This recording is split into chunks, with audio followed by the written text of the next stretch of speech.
నేను తిరిగిన ఉత్తరాలు పట్టుకొని ఆ కేంద్ర మంత్రుల చుట్టూ రక్షణ మంత్రులు సార్ ఇట్లా మీరు రోడ్లు బంద్ చేస్తే హైదరాబాద్ లో ఆగమాగం అవుతుంది, మా కంటోన్మెంట్ల ప్రజలు ఆగమాగం అవుతారు, ఇష్టానుసారంగా అడ్డగోలుగా రోడ్లు బంద్ చేయొద్దు మీరు అని డిమాండ్ చేసినాం. మనం ఆఖరికి ఈడికెళ్ళి మన జుబ్లీ బస్ స్టాండ్కి వెళ్ళి అటు షామీర్పేటకు పోయేందుకు మనం పెద్ద ఫ్లైఓవర్ కడతామంటే జాగా ఇయ్యలే. చాలా కాలం 5గురు కేంద్ర మంత్రులను కలిసినాం, బతిమిలాడినాం.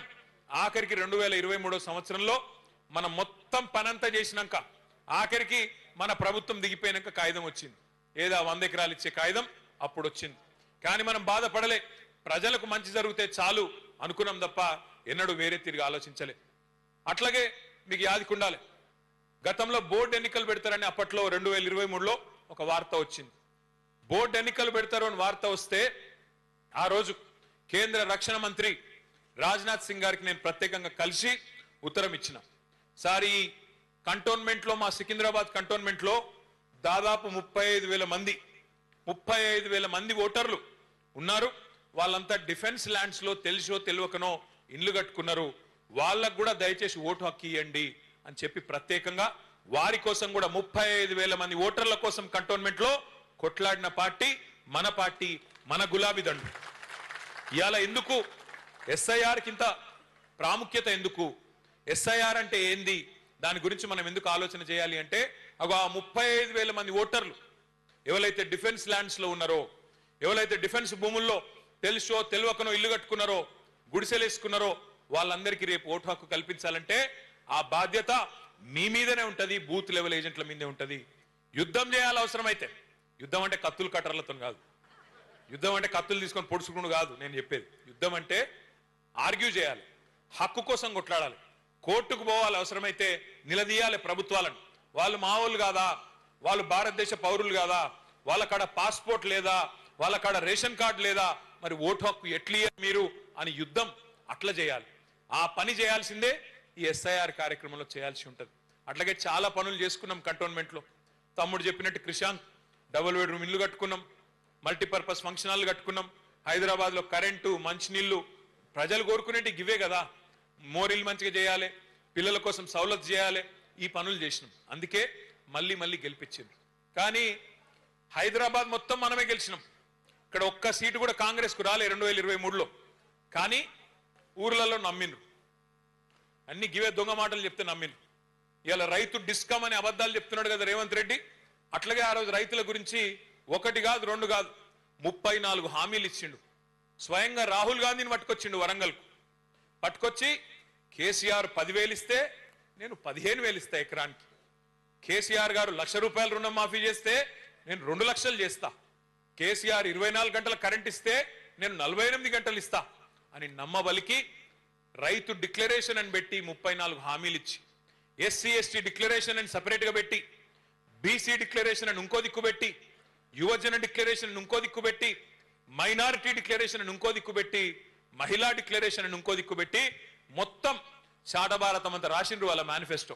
అందులో ఎన్ని రాసిండ్రు హామీలు?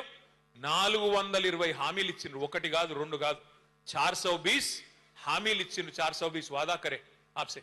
ఈ 420 మాటలు నమ్మి ఆ దొంగ కాంగ్రెస్ కు కొంతమంది ఓట్లేసారు. ఓట్లేసి ఏమైంది? దేశమంతా వదిలించుకున్నారు కాంగ్రెస్ అనే దరిద్రాన్ని. ఒక మన దగ్గర ఆయన తెచ్చి నెత్తి మీద పెట్టుకున్నట్టు అయింది. ఇప్పుడు నెత్తి మీద తెచ్చి పెట్టుకుంటే ఏమైందో ఇప్పుడు అందరూ అనుభవిస్తా ఉన్నారు. రియల్ ఎస్టేట్ డామ్ అన్నది, కొత్త ఇల్లు కట్టేది లేదు. కంటోన్మెంట్ ఉప ఎన్నిక వచ్చినప్పుడు లాస్యానందిత చనిపోతే ఆ రోజు నివేదిత పోటీ చేస్తే ఇక్కడ ఒక మంత్రి గారు వచ్చిండు ఇన్ఛార్జిగా. ఆయన పేరు పొంగులేటి శ్రీనివాసరెడ్డి. కొంతమంది బాంబులేట్ అని కూడా పిలుస్తుంటారు. ఆయన బాంబులు అంటాడు, అన్ని తుస్సుపటాకలు తప్ప ఏం లేవు. బాంబులు మంత్రి ఏం చెప్పిండు? ఆ రోజు డైలాగులు కొట్టిండు. 6,000 ఇండ్లు, డబల్ బెడ్రూమ్ ఇండ్లు నేను ఇస్తా, ఇందిరమ్మ ఇండ్లు ఏదో అన్నాడు. 6,000 ఇండ్లు అన్నాడు. చెప్పి దగ్గర ఇప్పుడు 2 ఏళ్ళు అయిందా? అది ఎప్పుడు? మే 2024లో ఎలక్షన్ అయింది. ఏప్రిల్ 2024. 6,000 घर देता हूं बोले. मैं आज सवाल कर रहा हूं. నేను ఇవాళ మంత్రి గారిని అడుగుతున్నా, 6,000 ఇండ్లని డైలాగులు కొట్టినావు కదా కంటోన్మెంట్ లో, 2,000 రూపాయలు నోట్లు ఇచ్చి గెలిచినావు కదా, ఇవాళ 6,000 ఇండ్లు అన్నావు కదా మంత్రి గారు. 6 ఇండ్లు చూపెడతావా ఎక్కడన్నా? నీ ముఖానికి 6 ఇండ్లు, 6,000 ఇడిచిపెట్టు. 2 ఏళ్ళు ఒడిచిపోయింది. 6 ఇండ్లు కట్టినావా ఎక్కడన్నా? 6 ఇండ్లు కూడా ఇడిచిపెట్టు, 6 ఇటుక పిల్లలు పెట్టినావా ఎక్కడన్నా? ఇజ్జత్ ఉందా కనీసం మాటలాడితే? ఇక ఈ సిపాయట మనకంటే ఎక్కువ డబుల్ బెడ్రూమ్ ఇల్లు కడతాడట, లేకపోతే పోటీ చేయడట. అరే దమ్ముంటే నేను అడుగుతున్నా రేవంత్ రెడ్డి, నువ్వు చెప్పిన 420 హామీలు అమలు చేస్తా, చెయ్యకపోతే పోటీ చెయ్య అని చెప్పి దమ్ముంటే చెప్పు, బయటకు వచ్చి చెప్పు. ఉన్నదా ధైర్యం? 6 గ్యారంటీలు అంటివి, 100 రోజులు అంటివి, డైలాగులు కొడుతీవి. 6 గ్యారంటీలు 100 రోజుల్లో అమలు చేస్తా అని డైలాగులు కొడుతీవి. మరి 100 రోజులు వా ఇప్పుడు 900 రోజులకు వచ్చాయి. ఈ మధ్యన మొన్న ఆదిలాబాద్ పోతే అక్కడ ప్రెస్ వాళ్ళు అడిగింది, ఏమైనా రేవంత్ రెడ్డి గారు 100 రోజులు అంటివి, 6 గ్యారంటీలు అంటివి, మరి ఏమి కనబడతలేదు, ఏం సంగతి అంటే ఏమంటుండే ఎరికైనా కొత్తగా? ఎంత పెద్ద పైల్వాన్ అయినా, ఎంత కండలు తిరిగిన ఉస్తాద్ అయినా 3 నెలలనే పిల్లలు పుట్టిస్తాడా? ఈ మాట ముఖ్యమంత్రి చెప్పన్నా, మాకు తెలియదా? 9 నెలలకు పిల్లలు పుడతారని మనకు తెలియదా? మరి నేను ఒక్కటే అడుగుతున్నా రేవంత్ రెడ్డి గారు, 3 నెలల పిల్లలు పుట్టారని మాకు ఎరికే, కానీ 30 నెలలైనా పుట్టకపోతే నిన్నేమనాలి మరి? 30 నెలలు ఒడిచిపోయాయి కదా, మరి ఏమని విలువాలి ఇప్పుడు? నేనేం అంటలేను. ఏమన్నా అన్నావు అనుకో, గట్టిగా అన్నావు అనుకో, నీ లాగుల తొండలు ఇడిచిపెడతా. నేను అందుకే చెప్పిన మొన్న వాళ్ళ తమ్ముని పేరు కొండలరెడ్డి, వీని పేరు తొండలరెడ్డి, వీటి కూడా సపరేట్గా లొల్లిపోతుందని చెప్పిన. అది ఏం భాష, ఏం మాటలు, ఏం గలీజ్ మాటలు మాట్లాడితే నోరు తెరిస్తే బూతులు తప్ప. ఎలక్షన్లకు ముందేమో వాగ్దానాల వరద, ఇప్పుడు నోరు తెరిస్తే బురద, అంత తప్ప ఏమి లేదు. ఒక్కటంటే ఒక్క మంచి మాట మాట్లాడితే నోరు తెరిస్తే బూతులు తప్ప. ఎలక్షన్లకు ముందేమో వాగ్దానాల వరద, ఇప్పుడు నోరు తెరిస్తే బురద, అంత తప్ప ఏమి లేదు. ఒక్కటంటే ఒక్క మంచి మాట. తెల్లారు లేస్తే ఎక్కడ మాట్లాడినా, ఆఖరికి పిల్లగాన్ల ప్రోగ్రాంకు పోయిన మొన్న ఎక్కడో ఎదురుగా స్కూల్ పిల్లలు ఉన్నారు, వాళ్ళ ముంగట ఏం మాట్లాడాలో కూడా తెలియదా నీకు? కనీసం ఎదురుగా ఆడపిల్లలు కూర్చుంటే ఏం మాట్లాడానో తెలియదు, స్కూల్ పిల్లలు కూర్చుంటే ఏం మాట్లాడానో తెలియదు. ఏడవైనా ఒకటే లొల్లి, పేగులు తీసుకుంటా, మెడలేస్తా, గుడ్లు వీక్తా, గోటీలాడతా, లాగుల తొండలు ఇడిచిపెడతా, నేను చెప్పులు ఎత్తుకపోతా అనుకుంటారు ఢిల్లీలో. ఇవే మాటలు, లఫుడ్ మాటలు తప్ప ఒక్క మంచి పని ఇది నేను చేసిన. హైదరాబాద్లో నేను అడిగిన మొన్న, ఏమని? ప్రభుత్వాన్ని 1,00,000 డబుల్ బెడ్రూమ్ ఇల్లు మేము కట్టినాం. కేసీఆర్ గారి ప్రభుత్వంలో 1,00,000 డబుల్ బెడ్రూమ్ ఇల్లు మేము దగ్గరుండి మున్సిపల్ మంత్రిగా నేను కట్టించిన. నేను అడిగిన, నువ్వు 2.5 ఏళ్ళు అయిపోయిందంటే 50% టైం అయిపోయింది నీది. ఒక్క ఇల్లు కట్టినవా? ఇందిరమ్మ ఇల్లు కడితే నేను రాజీనామా చేస్తా అని చెప్పిన. ఒక్కొక్కడు లేచి ఎగిరెగిరి పడుతురు, గింతున్నోడు కూడా. ఒక ఇల్లు చూపెట్టురు రాయి అంటే అది శాత కాదు. నేను ఏమడిగిన, నేను ఒక్క ఇల్లు కట్టినరా, కానీ ఎన్ని వేల ఇల్లు కూడా కొట్టినరు మీరు? హైడ్రా పేరు మీద ఎంతమంది గరీబుల కొంపలు ఉచ్చుకున్నారు, అది ఎందుకు చెప్పరు అంటే ఎగిరెగిరి పడుతున్నారు ఒక్కొక్కరు. నేను అడుగుతా ఉన్నా మిమ్మల్ని అందరినీ, కేసీఆర్ గారు ఉన్నప్పుడు హైదరాబాద్ మహానగరంలో 1 కాదు 2 కాదు 2.5 లక్షల మంది పేదలకు జీవో నంబర్ 58 కింద 59 కింద గరీబులకు పట్టాలు ఇచ్చినాం. తెలుసో తెలియకో గవర్నమెంట్ జాగాలో ఇల్లు కట్టుకుంటే 2.5 లక్షల మందికి పట్టాలు ఇచ్చిండు కేసీఆర్. నీ ముఖానికి నువ్వు ఒక్కలకి ఇచ్చినావా పట్టా?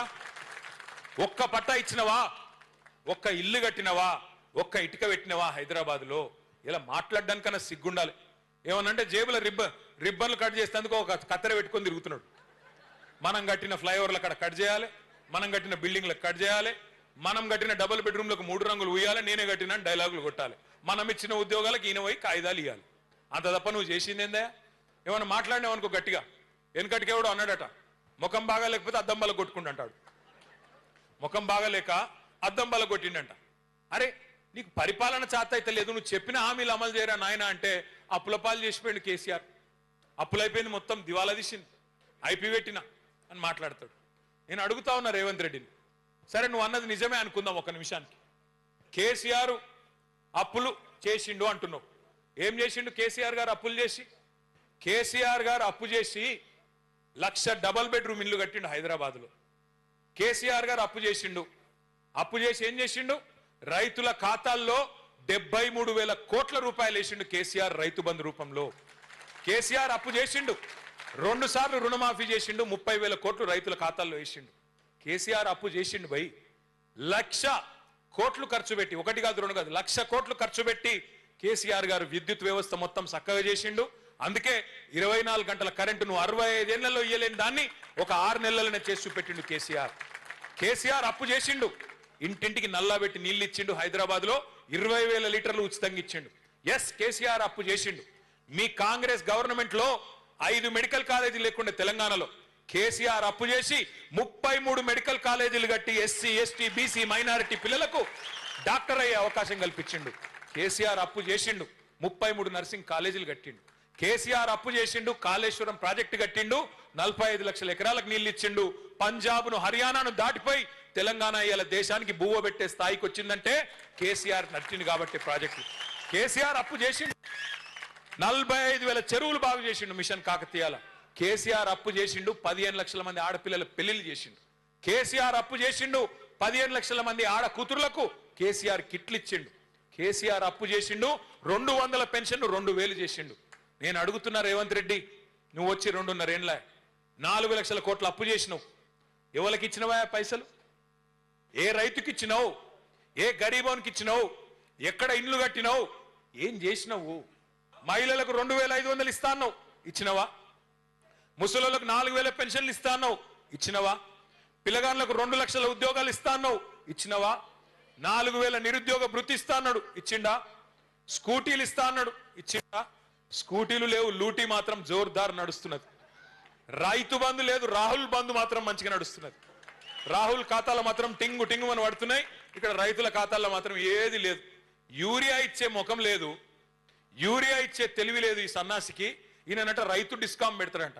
రైతుకు కరెంట్ ఇచ్చే తెలివి లేదు, యూరియా ఇచ్చే తెలివి లేదు, రైతు బంద్ వేసే ముఖం లేదు, రైతు కనీసం పండించిన పంట కొనే తెలివి కూడా లేదు నీకు. నువ్వంట రైతు డిస్కౌంట్ పెడతా అంటే ఎవడు నమ్ముతాడు స్వామి నిన్ను? రేవంత్ రెడ్డి మాటలు ఎట్లున్నాయంటే రైతుల గురించి, నేతి బీరకాయలో నెయ్యి ఎంతుంటదో రేవంత్ రెడ్డికి రైతుల మీద గంతే ప్రేమ ఉన్నది. మైసూర్ పాకులో మైసూర్ ఎంత ఉంటుందో రేవంత్ రెడ్డి రైతు డిస్కంలో రైతు గంతే ఉన్నాడు. అది రైతు డిస్కం కాదు, రైతు మెడకు ఉరిబెట్టే డిస్కాము, రైతును సంపేసే డిస్కాం తప్ప ఇంకొకటి కానే కాదు. ఇక్కడ ఉన్న మీరు కూడా చాలా మంది రైతు బిడ్డలే ఉంటారు. అందుకే చెప్తున్నా, మీరు పట్నపోళ్ళైనా మీకు కూడా రైతులతో అంటూ సొంటూ ఉంటది. అందుకే చెప్తా ఉన్నా. ఇంకొక మాట కూడా నేను మీకు విజ్ఞప్తి చేస్తా ఉన్నా. సరే, రాజకీయం కైలాసం ఆటోస్ ఉంటుంది. అప్పుడప్పుడు మనం ఎంత మంచిగా పనిచేసినా పెద్ద పాము మింగేస్తుంది. పెద్ద పాము మింగితే ఏమవుతుంది? మళ్ళీ మొదటికెళ్ళి మొదలు పెట్టాలి. ఆడిరా లేదా మీరు? కైలాసం ఆట ఎప్పుడన్నా ఆడిరా లేదా? ఆడిరా? ఒక అట్లా అప్పుడప్పుడు అవుతుంది. మీరు హైదరాబాద్ వాళ్ళు మంచిగానే ఓటేసారు, కానీ ఊర్లల్లో పాపం నమ్మినరు. నమ్మిన పాపానికి ఇలా వాళ్ళే బాధపడుతున్నారు అందరికంటే ఎక్కువ. వడ్లు కొనేటోడు లేడు, మక్కలు కొనేటోడు లేడు, సంచులు ఇచ్చేటోడు లేడు. వీళ్ళకు ధాన్యం సంచుల మీద లేదు, ఢిల్లీకి పంపే ధనం సంచుల మీద మాత్రం బాగా మోజున్నది రేవంత్ రెడ్డి గారికి. ఆడికి మాత్రం మంచిగా పోతున్నాయి సంచులు, ఇక్కడ మాత్రం సంచులు లేవు. అందుకే నేను అనేది, ఇట్లాంటి దుర్మార్గమైన ప్రభుత్వాన్ని ఇవాళ దేశం మొత్తం కాంగ్రెస్ పార్టీని వదిలించుకున్నారు. ఈ దరిద్రం మాకొద్దని, కానీ మనోళ్ళు నెత్తి మీద రుద్దుకున్నారు. దానికి ఇలా బాధపడే పరిస్థితి వచ్చింది.